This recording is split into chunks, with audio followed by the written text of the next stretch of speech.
Hey, Drewz Viewz here, back to react to some Peaky Fucking Blinders up to Season 2, Episode 2. And on the premiere of Season 2 last time, Tommy Shelby took a pretty tough L at the end of the episode. Earlier on, he had gone down with his brothers to jolly old London, not to make friends, but to make some enemies. Something to do with a war, a gang war between, I think, the Jews and Italians there. They want to go on the one side, the Jewish side, I believe, so they picked a fight at the club that the Italian gang boss owns. And the Italian gang boss is Locke from Game of Thrones, and that's the actor. I'm blanking on what his name is so far in this. I'm sure we'll hear more about him in this episode. But he came over then to Birmingham, got to get that right. Gave Tommy what for, was about to kill him when Tommy was saved by the camp bell. Inspector Campbell rolling back in with his cane. Yeah, I used that pun, or what do you call it, in my last review at the end.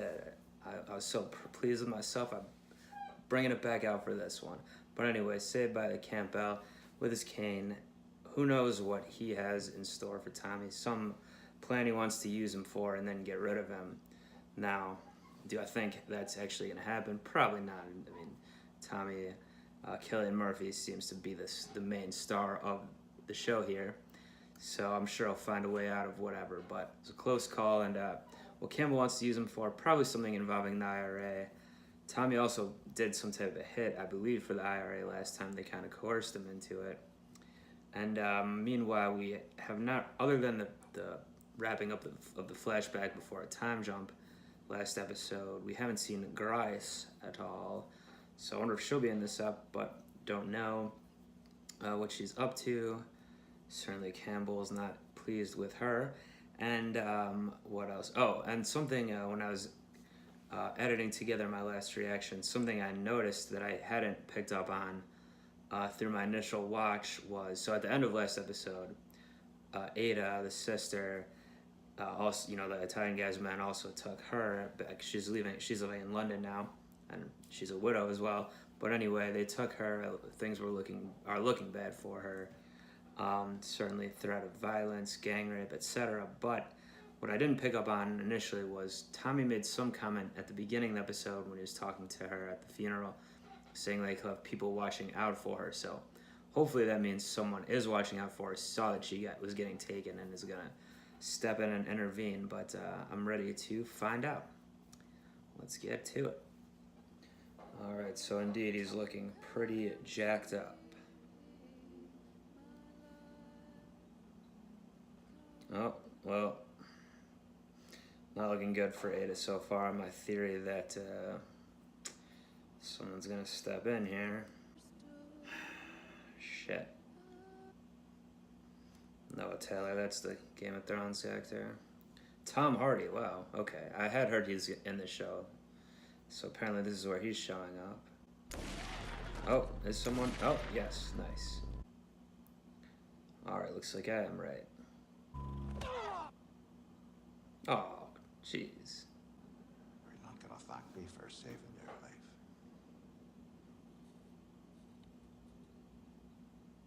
Pass me cigarettes. It was a murder. A man named Duncan. That was the one Tommy did. She went to New York, a place called Keepsake. Oh, up in Westchester. I imagine being shot by a woman hurts the same as being shot by a man. Just a bit more shameful. You provide two unpackable crime witnesses as testimony. Still trying to figure out if Sam Neill's Irish accent is good or not. Maybe someone Irish can tell me. I'll be in touch the moment I hear you can piss standing up. Sometimes it seems a little over the top. Tommy? Golly. Jeez. I've already put on the legs and I got that. Tommy? Tell Polly she's in charge while I'm away. But I'll come back. Tell her she's in charge for good.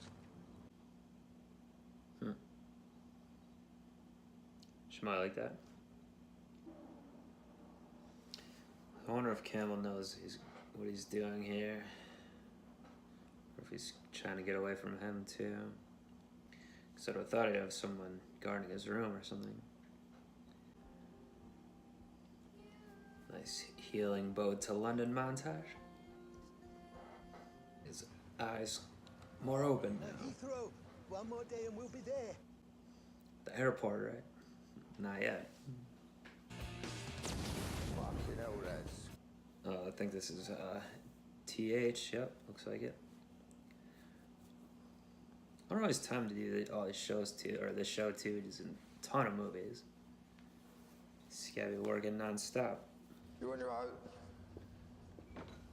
Seems so. Okay, so it looks like he's a Jewish gangster. What would you like, brown or white? Try the brown. Brown, alright. Some type of euphemism. Half policeman on my payroll. But I don't like policemen because policemen, they can't be trusted. His face up against the trench and shoved a 6-inch nail up his fucking nose and I hammered it home with a duckboard. It was fucking biblical, mate. I don't think stigmata goes through the nose. You did, you fucking shot him. That's you. You fucking Yes. betrayed him, mate. So it would be entirely appropriate to do what I'm thinking in my head to you right now. It's fucking simple, mate.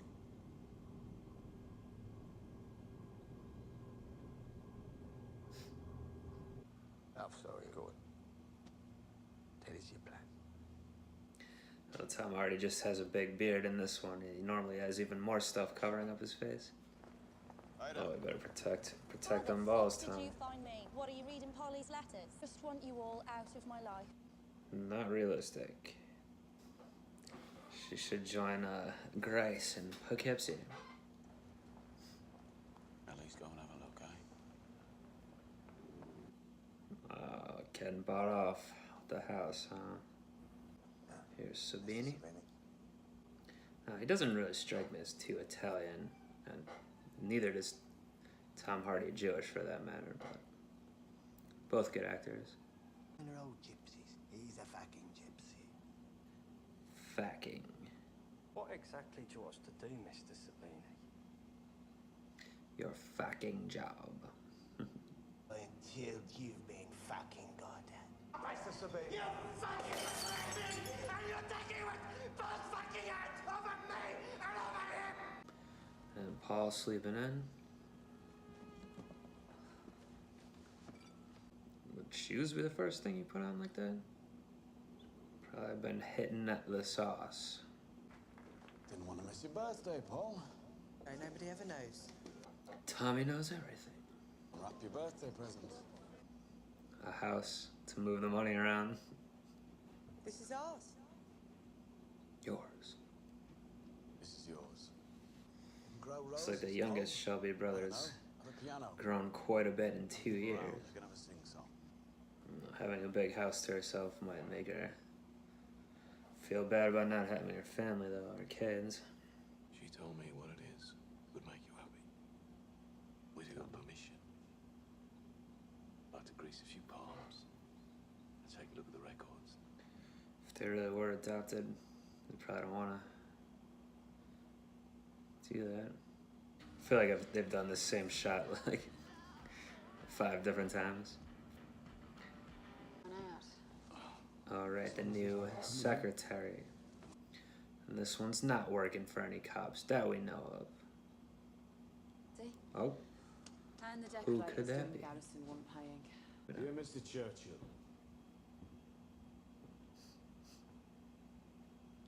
Is your pencil broken? Real position and the safety of an office. okay, so this guy from last time was Churchill. I'm pretty sure they recast him from season 1.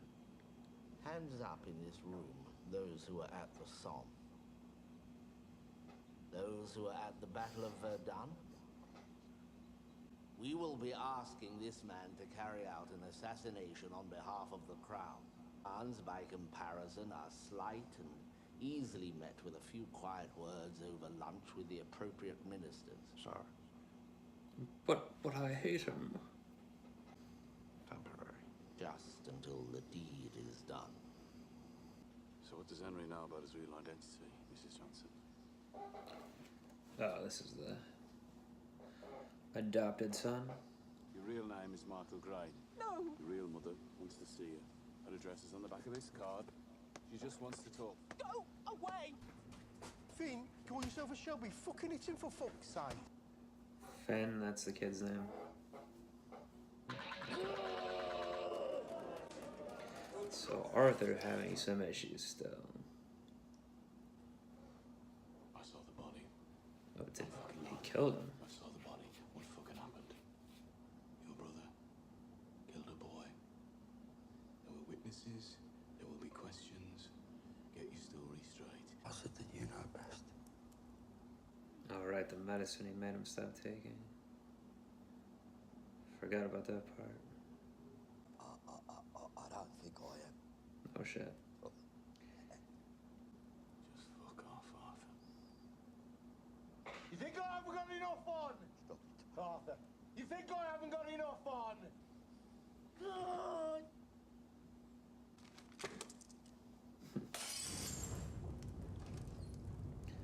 Or take all the ropes and belts and ties out of the house, too.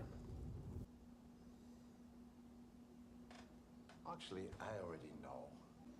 Yeah, I brought this up last time because this guy was talking a big game last season about not liking them gangs, but As of this moment, you are now back on the side of the angels. And I will use you mercilessly. never one for the soft touch with Campbell.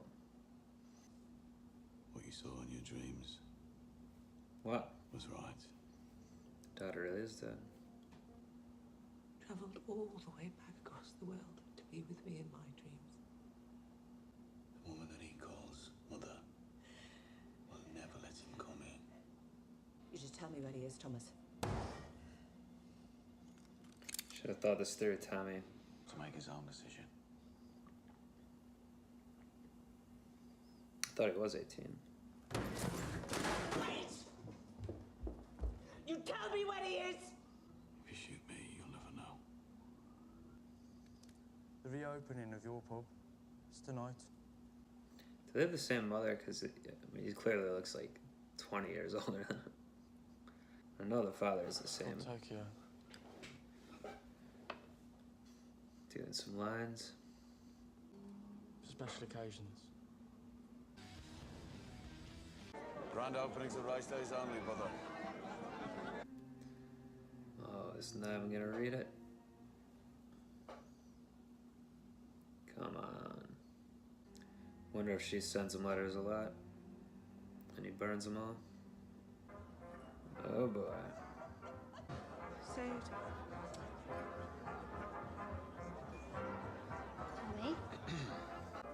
What? Not an idiot. He asked you to come, didn't he? I want an address. Till I have that. Not got anything to say. Now it's a party! Oh boy. Excuse me. Drunk ant time.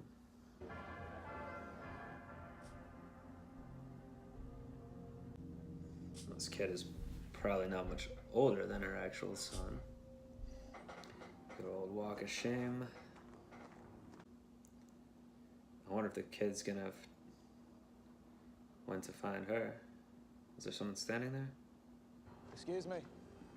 Uh-oh. I'm looking for someone called Elizabeth Gray. Elizabeth. I waited. What do you want with Elizabeth Gray?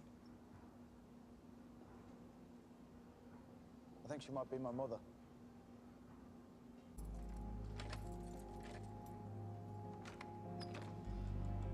How do you know which key it was there?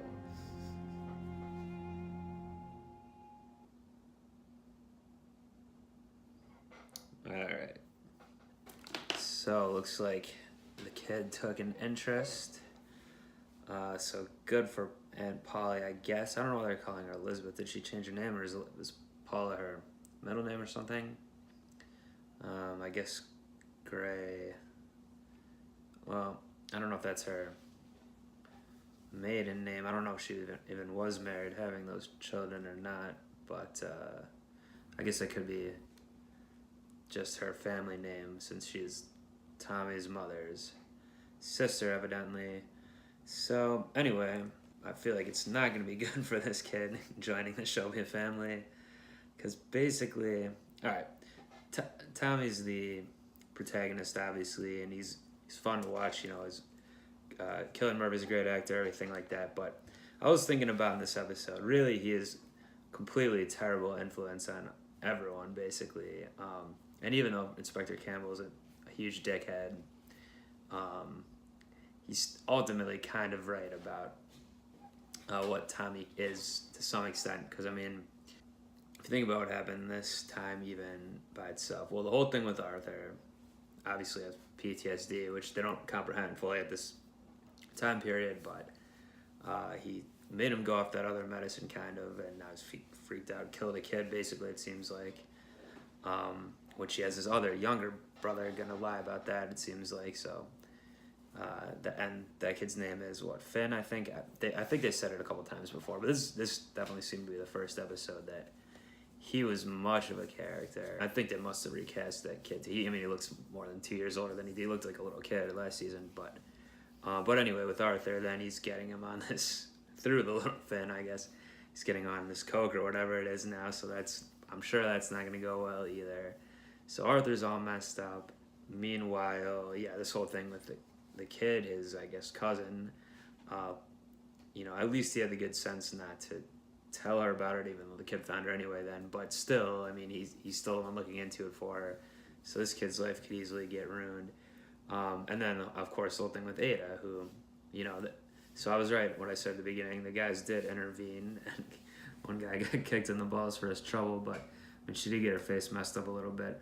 And now it looks like she's joining the mix again for the most part, it seems like. So bad things could happen. Her and her kid, too, more. But also with Ada, I don't know. I mean, it seems like she came back in pretty easily with the house, all that. I mean, I guess that's kind of what the character is. She claims to have some kind of principles or issues with the communist guy and all that, but ultimately, I mean, I think she wants the riches and etc., or the comfortable lifestyle, or at least folds easily with that, which it seemed like happened. And I know it's her family too and all, but, you know, I don't know. It seemed a little easy to me, but see where that goes. And then with Campbell, so yeah, that was Churchill. Like I said, I think he might have got recast too. So more talk as usual about the war effort and all that, or the former war, the Great War. And of course, Campbell still gets thrown in his face left and right. Basically a recurring, essentially, joke at this point. To me it is, at least. But it seemed like Churchill did agree that he'll give Tommy what he wants for now, and then he'll still let Campbell give him to the noose or whatever, which I mean, I'm sure it's not exactly going to happen.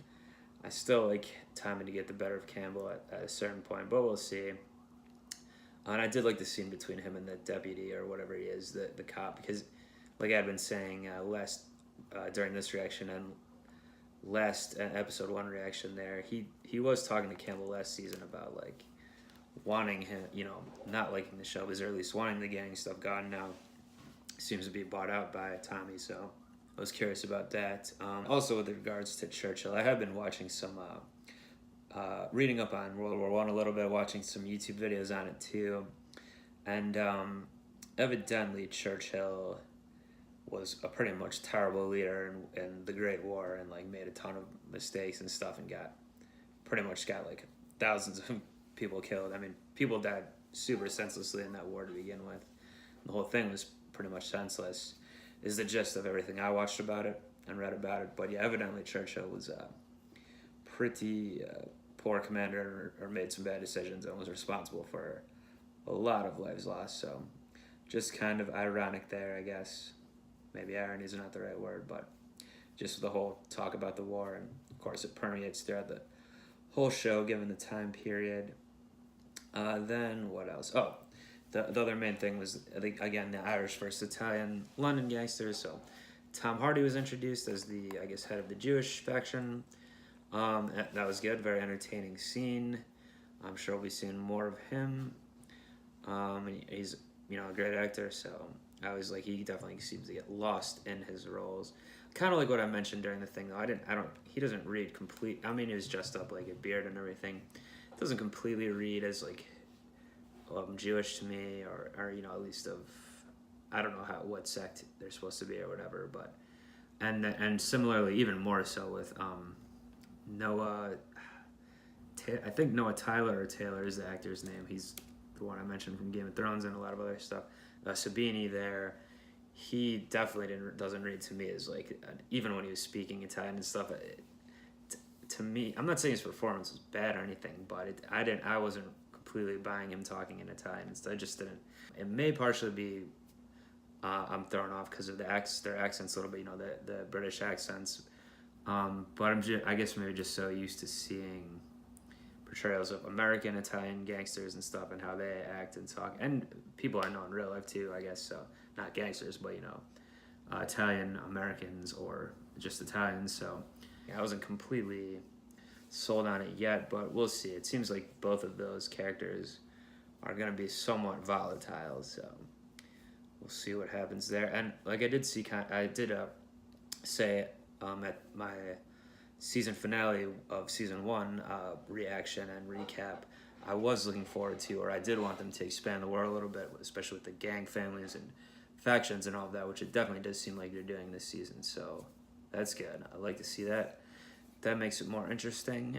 Even though I do like the Tommy show, I want to see the expansion here. Grace still didn't see her, but we did find out where she is, apparently where she is, and even though Tommy's burning her letters and whatnot, she's in Poughkeepsie, as they were saying. It's actually pronounced Poughkeepsie, but just by reading that, you wouldn't know. So people not familiar with upstate New York probably don't know how to say it, but Poughkeepsie. Anyway, that will do it for this episode of Drewz Viewz, Peaky Blinders, and I'll be back for Season 2, Episode 3 next time. And until then, peace.